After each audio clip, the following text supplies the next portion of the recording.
Welcome to day 22 of the Wisdom Challenge.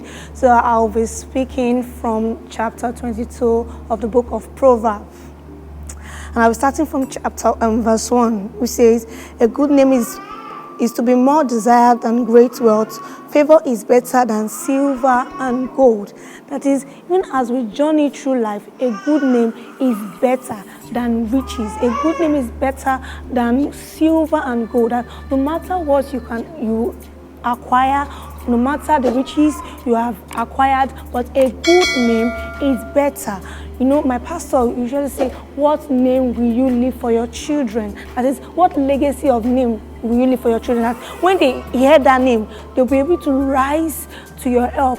So that is a good name. A good name is very, very important. Even as you live through life, even as you do things in this life, even as you desire to be rich and wealthy, you just remember that a good name is better and more desirable. No, the second verse says, the rich and the poor have a common bond. The Lord is the maker of them all. That is, whether rich or poor, it's still the Lord that makes them. That is, even as a rich person, you still have to have the knowledge that it's the Lord that also also creates those that are poor. So this should not give you reasons to look down on the poor. Instead of looking down on them, you should assist or help them. Then we also have the prudent sees the evil and hid himself, but the naive go on and are punished for it. You know, those that are wise avoid trouble. Yes, they avoid trouble. They tend to see trouble beforehand, and they do everything possible to avoid it. You know, those that are wise are discerning. They are very, very discerning that when they see a sign of trouble or evil, they do everything possible in their mind to avoid it. But those who are foolish, instead of running away from evil, instead of going away from evil, they go into it. And then they begin to wonder what happened. So we also have, train up a child in the way he should go. Even when he is old, he will not depart from it. That is, there is a particular way in which you should train up a child. You have to train up a child in the way of the Lord. When you train up a child in the way of the Lord, the child will go in the right path.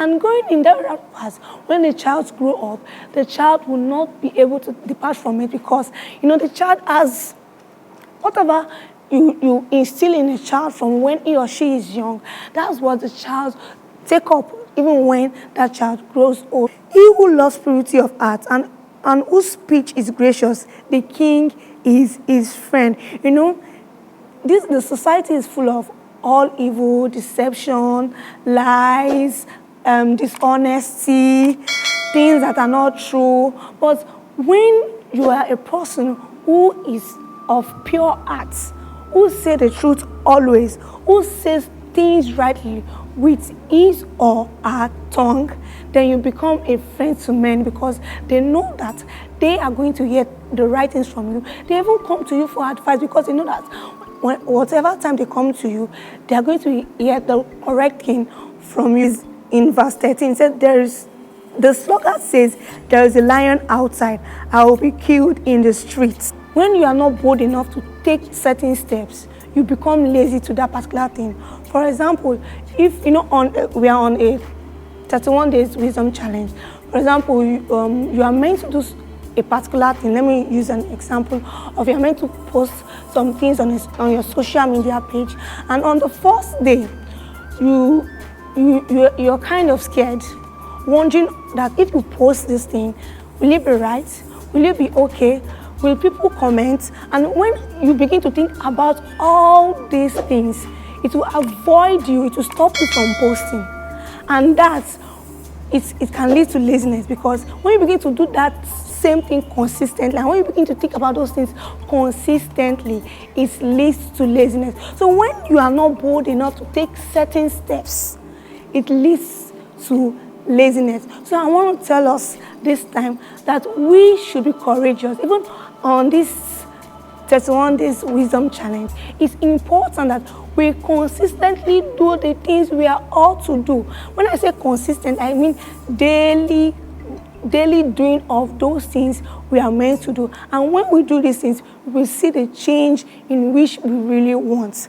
Thank you.